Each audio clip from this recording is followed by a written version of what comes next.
Bonsoir et bienvenue dans cette nouvelle édition d'Info Soirée. On y va pour le sommaire. Une grand-mère de 71 ans vit un véritable calvaire avec ses petits-fils. Déjà victime de violences de ces derniers dans le passé, elle avait réclamé une protection order. Ce mercredi, l'un d'eux a débarqué chez elle et l'a menacée de mort. Elle témoigne ce soir. Révélation dans l'enquête judiciaire sur la mort de Subramania Krishnan, le médecin légiste Ananda Sanasi, qui a réalisé l'autopsie du cadavre de Subramania Krishnan, est parenté à Vinayapana, cité dans les contrats alloués par la STC, et Jonathan Ramasamy, l'ancien directeur de l'organisme. On revient sur la séance dans un instant. Pétition électorale au numéro 8, les plaidoiries des deux partis ont débuté en Cour suprême ce mercredi.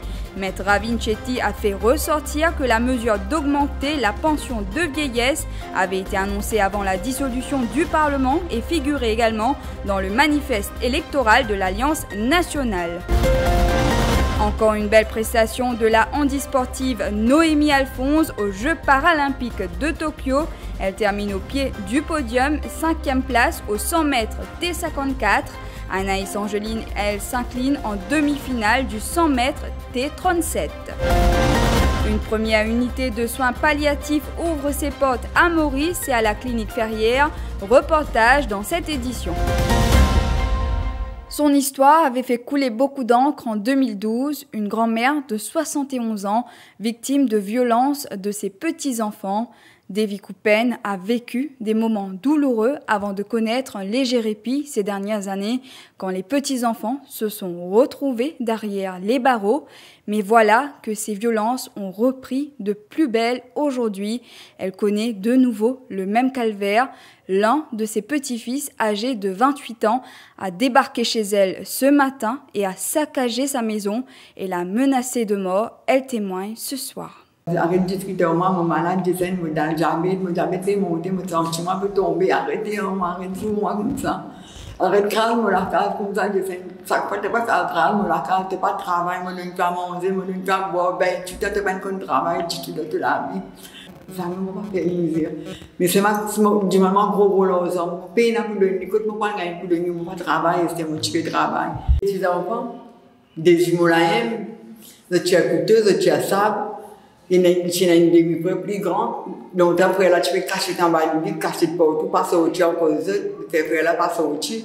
Puis ton frère là, plus grand, il a 39 ans, par là, caché dans les autres pays, pas qu'à faire rien. Pour ça que nous nous incourbés. La police m'a allé, oui, nous mettons dans la prison, oui. Après, je ferme les autres sorties. Je traite les autres fermes les affaires. Je ne peux pas rester dans la prison, je commence les affaires, je traite sorties, je viens en place pour aller, je viens là. La police est venue pour y aller, pas une connaître qui n'est arrivé, qui peut arriver la police. C'est pas, moi, je suis stress, tant que je suis réunie, tant que je suis magistrat à l'oubli. Ça qui m'a bébé, moi.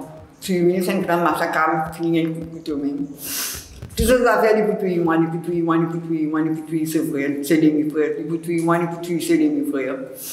Nos bébés, pas aujourd'hui, tu m'aimes, ça qui m'a trouvé, un coup de mon carré, un coup de couteau.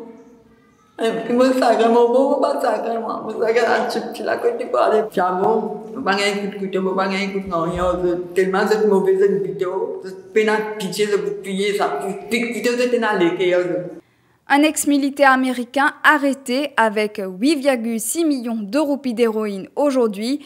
Âgé d'une cinquantaine d'années, il a été cueilli dans un établissement hôtelier de l'Est par la brigade antidrogue de la Western Division avec plus de 500 grammes d'héroïne qu'il venait de purger. Arrivé du Kenya vendredi dernier, il avait ingurgité cette drogue évaluée à 8,6 millions de roupies, ce qui lui a permis de contourner les contrôles à l'aéroport de Plaisance. Je vous le disais au sommaire, le docteur Ananda Sannassi a révélé son lien de parenté avec l'homme d'affaires Vinay Appana et l'ancien general manager de la STC, Jonathan Ramsamy, à une question de Roshi Badin. C'était lors des travaux de l'enquête judiciaire sur la mort de Subramania Krishnan cet après-midi. Jonathan Ramsamy est mon cousin, a affirmé le police medical officer. Leurs mères sont sœurs de sang. Appelé à la barre des témoins, le docteur Sannassi a été interrogé sur son medical legal report concernant l'autopsie de l'ex-agent du MSM, Subramania Krishnan. Interrogé sur la signature qui figure au bas du rapport, il a été surpris de constater qu'il y avait 2 signatures, la sienne et celle d'une autre personne, en l'occurrence celle du docteur Sudesh Kumar Gangadin, chef du service médico-légal. On retient également l'audition de l'ancien médecin légiste de la police, le docteur Satish Boulel. Maître Azam Niroa, représentant du DPP, lui a demandé si c'est normal d'avoir la signature d'une autre personne sur ce document. Le docteur Sannassi a répondu par la négative. « My report is my report. Nobody can sign on my report », a affirmé le médecin légiste. Il a alors produit un rapport qu'il a en sa possession et a affirmé à la Cour que dans ce rapport, il n'y a pas la signature du docteur Sudesh Kumar Gangadin, chef médico-légal. Le représentant du DPP a alors indiqué à la Cour que le rapport déposé en cours a été « tampered, this is a clear case of forgery », devait-il ajouter. Le médecin légiste maintient la thèse que Subramania Krishnan serait mort d'un œdème pulmonaire. Cependant, en ce qui concerne le morceau de papier que le Principal Police Medical Officer Sheila Parsad-Janki avait aperçu dans la main du défunt, le docteur Sannassi a alterné cette version en expliquant que c'était une erreur et qu'il n'y avait aucun papier dans la main de Subramania Krishnan à son arrivée à la morgue, mais que c'était plutôt des skin burns. En vérifiant le rapport d'autopsie du docteur Sannassi, il a affirmé que le défunt n'a pas respiré de fumée. Questionné par Maître Azam Niroa sur la possibilité que Krishnan ait perdu la vie avant l'incendie, le docteur Boulel a répondu positivement. Et cet après-midi, le docteur Sannassi a révélé son lien de parenté avec l'homme d'affaires Vinay Appana et Jonathan Ramsamy, ancien general manager de la STC. Jonathan Ramsamy est mon cousin, ma mère et sa mère sont sœurs, a-t-il précisé. Il affirme que Vinay Appana est un cousin éloigné. Le Police Medical Officer affirme cependant n'avoir jamais rencontré l'ex-ministre Yogita Swaminathan. Je n'ai jamais apposé ma signature sur ce rapport, affirmation du docteur Sudesh Kumar Gangadin à Radio Plus cet après-midi. Selon le chef médico-légal, il s'agit des copies certifiées par la MCIT. Fin des plaidoiries ce mercredi dans la pétition électorale logée par Suren Dayal devant la Cour suprême. Les juges David Chan Kan Chong et Karina Devi Ganesh Balagi, qui président l'affaire, ont annoncé que le jugement sera rendu ultérieurement. Toutefois, ils ont demandé aux parties concernées de se tenir prêts dans l'éventualité que la Cour ait besoin d'autres précisions. L'audience du jour s'est achevée avec la plaidoirie de maître Robin Ramben, senior counsel, et une courte réplique de maître Ravin Chetty, senior counsel. Lors de sa plaidoirie, maître Ravin Chetty a fait ressortir qu'on ne peut dire que l'annonce de l'augmentation de la pension de vieillesse faite par le Premier ministre le 1er octobre 2019 est un acte de corruption électorale. Le senior counsel s'est appuyé sur la loi électorale, la Representation of the People Act, pour qui sanctionne les agissements du gouvernement après que le Parlement soit dissous. Maître Chetty a souligné que ce n'est que le 6 octobre 2019 que le writ of election a été émis, plusieurs jours donc après cette annonce. Il a aussi ajouté que cette mesure figure également dans le manifeste électoral de l'Alliance nationale. Par contre, l'avocat de Pravin Jagnot accuse Salim Mouti, le représentant des souscripteurs du Super Cashback Gold et ceux de la Bram Asset Management Limited, de délit électoral. Cela après que Salim Mouti aurait fait une promesse aux détenteurs du plan de leur payer 3 milliards de roupies. Pour sa part, l'avocat de Suren Dayal, maître Robin Ramben, a demandé à la Cour de porter attention au timing des annonces faites par Pravin Jagnot.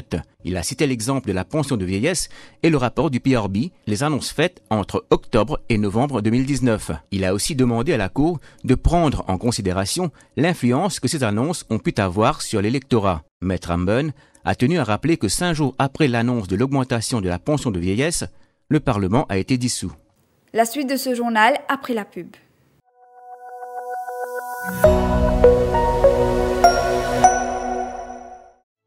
Nous avons des hauts et des bas. Nous transpirons et frissonnons. Nous changeons, nous vieillissons. Nous courons, nous touchons, nous guérissons, nous respirons.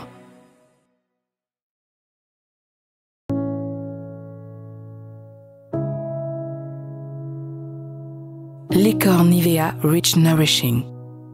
Récompensez votre peau.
Eagle Brand Spices présent plus qui 100 ans dans la cuisine.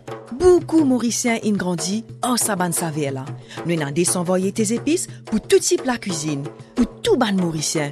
Vous pourrez trouver nos ban produits à ban petit prix et dans tout ban supermarché et que la boutique Précotou. Eagle Brand, The Spice Master.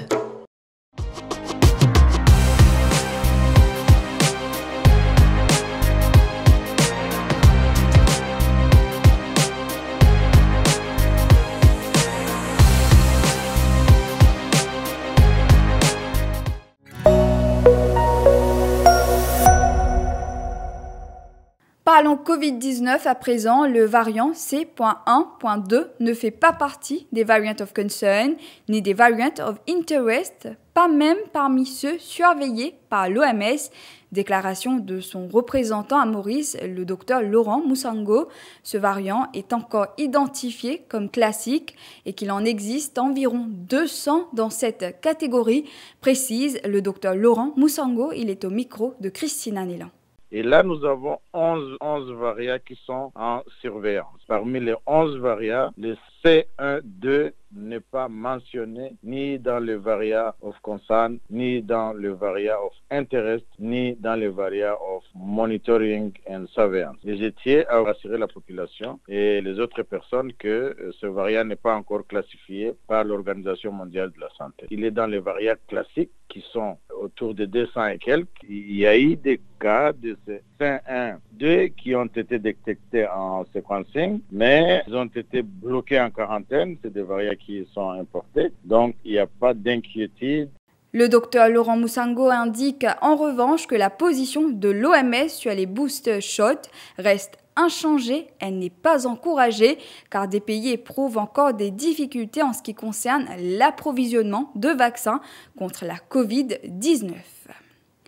Un patient positif à la Covid-19 est décédé à l'hôpital Jitu ce matin. Il s'agit d'un résident d'une maison de retraite de 67 ans.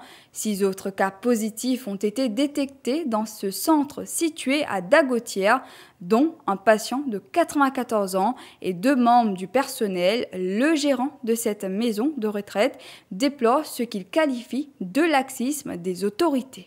Lundi, il y a un patient testé positif. Le patient a été admis à l'hôpital du tout une semaine de cela. Et après, quand il a testé positif, et le lendemain, 4 patients ont testé positif.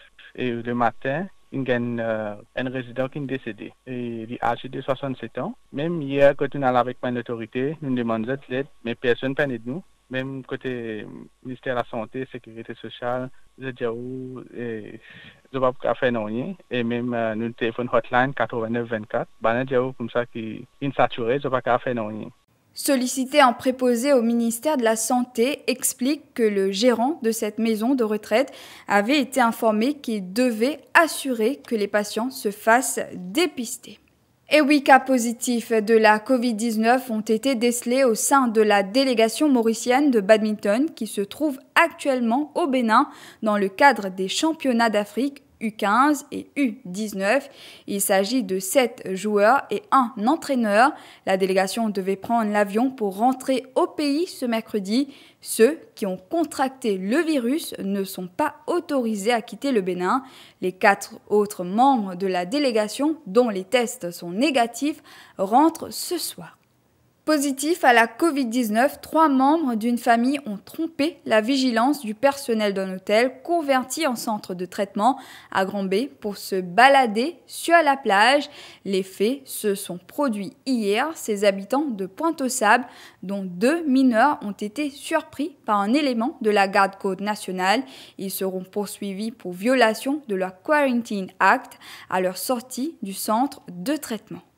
Un Mauricien en Ligue Europa, alors que le football local est miné par des scandales, le défenseur mauricien Lindsay Rose fait honneur au quadricolore sur la scène européenne. Lui, qui évolue au sein du club polonais Legia Varsovie, disputera la phase de poule de la C3 cette saison. Tout d'abord, merci pour les messages de félicitations. C'est vrai que c'est un honneur et une fierté de pouvoir participer à cette compétition européenne, avec notamment un groupe très très relevé, Naples, Spartak Moscou et Leicester. Donc ça va être un groupe très relevé, ça va être pour moi une fierté de pouvoir représenter Maurice durant cette scène internationale européenne. Donc voilà, pour moi c'est une grande fierté de pouvoir tous vous représenter durant cette compétition. Également, j'ai hâte de venir jouer pour Maurice. Le temps commence à faire long, je pense, pour tout le monde. On a tous envie, le peuple mauricien, les joueurs, les fans, vous, les journalistes, on a tous envie de reprendre notre passion qu'est le football, entre autres, pour certains, et on a envie le plus tôt possible. Donc j'espère qu'en octobre, on pourra tous se réunir à Maurice autour d'un match et de pouvoir commencer vraiment à construire quelque chose autour du football aussi pour aller chercher une qualification pour la CAN, une qualification pour la Coupe du Monde. On a tous le droit pas dire de rêver, mais on a le droit d'aller chercher ces objectifs-là. Pour ça, il faut travailler. Et pour travailler, il faut commencer à jouer ensemble. Donc, j'espère qu'on pourra tous jouer ensemble rapidement et tous se voir rapidement aussi. En tout cas, n'hésitez pas à suivre les matchs d'Europa League avec le Legia. Et à très vite. Ciao, ciao. Et belle prestation réalisée par la Mauricienne Noémie Alphonse, engagée dans la finale du 100 mètres de la catégorie T54. Aujourd'hui, elle a terminé à la 5e place dans le temps de 16 secondes et 48 centièmes, un chrono qui lui permet d'améliorer son record d'Afrique. Le précédent était de 16 secondes et 57 centièmes. La médaille d'or est revenue à la chinoise Zhao Shanzhu. Elle s'est imposée de peu devant la finlandaise Amanda Kotaja, alors que l'américaine Sherry Madsen a complété le podium. Malgré la fatigue, elle se dit très satisfaite de sa 5e place. Alors ce soir, c'était la course qui tout me pensait que je suis atteinte parce que j'ai déjà entraîné 600 mètres. Et le résultat est là, même si je suis sortie 5e, je suis très fière de moi parce que je suis capable de faire mon record d'Afrique. Et je suis dans un couloir qui est très très difficile, je suis dans le deuxième couloir, je ne suis pas capable de trouver aucun concurrent. Mais je suis très fière, je n'ai aucun regret, c'est ma 3e finale. Je fais 6 des courses, je me donne à fond. Et demain c'est le dernier jour, je vais 400 mètres le matin. Et je continue de moi à fond, même si je suis fatiguée, parce que là, c'est tout parce que c'est gagner les courses. Noémie Alphonse sera de nouveau en action au stade olympique de Tokyo jeudi matin. Elle sera au départ de la première série du tour de piste, soit le 400 mètres T54 à 7h52. La Mauricienne s'élancera du 5e couloir. Par ailleurs, au 100 mètres, dans la catégorie T37, Anaïs Angeline a pris la 6e place de la 2e série en 15 secondes et 35 centièmes. Et c'est donc là que s'achève l'aventure nippone pour la jeune paralympienne de 22 ans. Accompagner un proche dans ses derniers moments avec une prise en charge médicale de pointe et un suivi psychologique pour le patient mourant comme pour sa famille, c'est désormais possible à Maurice et à la clinique Ferrière à Cuapip. La première unité de soins palliatifs a été présentée au public aujourd'hui. Christine Anélan a eu droit à une visite guidée et a rencontré le personnel ainsi que 14 bénévoles. À l'entrée, l'on a droit à un accueil chaleureux, pas de couleur morose, salle de séjour ensoleillée, coin famille coloré et même une salle de fête. Ceux qui sont admis ici n'ont pas la lourdeur de l'ambiance que l'on attribue à un centre de santé, affirme le docteur Anne-Sophie Jérôme. Il y a une personne qui voulait fêter justement son départ. Oui, donc il a fait une fête, il a invité tous ses amis, on a pu recueillir des témoignages de ses amis, des vidéos. C'est vraiment un lieu de vie. Parmi les techniques non médicamenteuses utilisées pour soulager le patient, la baignoire thérapeutique à ultrasons, ajoute le docteur Vicky Naga, chef de service. Donc le but de cette salle zen, moi j'appelle ça salle zen, donc bain à robot, aromathérapie, musicothérapie, il y aura un poste de musique. Un espace a même été aménagé pour les enfants de ceux admis dans cette unité, précise le docteur Maëva Lanclume. On a tout un travail ensemble en tant que psychologue.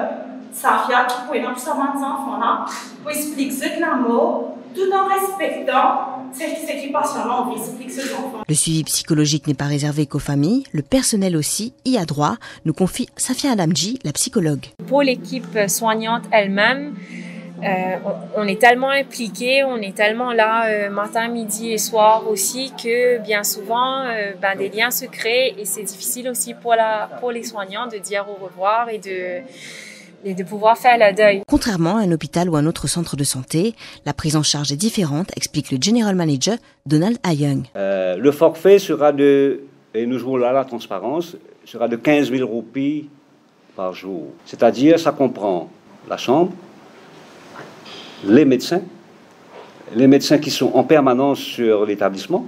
Parfois, dans les unités conventionnelles où le médecin passe une fois la journée, tandis qu'ici le médecin sera sur place, il va visiter le patient quand c'est nécessaire, autant de fois que c'est nécessaire. Les médicaments aussi sont pris en charge par ce forfait. Des compagnies d'assurance ont accepté la couverture de ce soin dans leur plan médical, d'ajouter que les critères d'admission seront rigoureusement évalués avant de recevoir un nouveau patient. L'accent reste ici soulager ceux qui s'apprêtent à partir et leurs familles. Voilà, c'est la fin de ce journal. Merci d'avoir été des nôtres. Bonne soirée à vous.